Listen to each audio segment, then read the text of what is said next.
it seems that you have diabetes mellitus. About 10.5% of the population actually has it.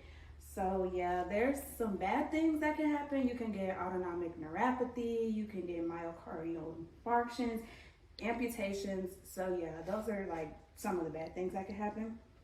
37% of people with diabetes also end up with CKD. So diabetes, the more common type, your body is not making or using insulin well. So yeah, so basically what is happening is that your body is not regulating your blood levels of glucose at an appropriate level. So you need membrane transport proteins to cross the lipid cell membranes. There's actually two glucose transport protein chains in the cells. That's SGLT and GLUT1. So yeah, just throwing that out there. So the glucose moves into your adipocytes, your hepatocytes, and your skeletal muscle cells to be stored basically for your body.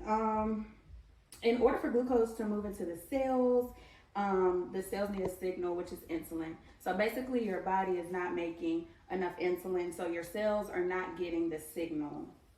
Pause for a second. Some of the things the doctor's doing that maybe she shouldn't be doing are using acronyms, using a lot of statistics, using medical terms, and dragging the conversation out. Now let's look at an example where the doctor is doing a great job of communication. All right, so we ran a blood test, and your test came back, and it seems that you do have diabetes. It is a disease in which your blood glucose or your blood sugar is too high, and the glucose comes from like the foods you eat and things like that. You have type 2, which is the most common, so your body is not really making enough insulin to break down the glucose.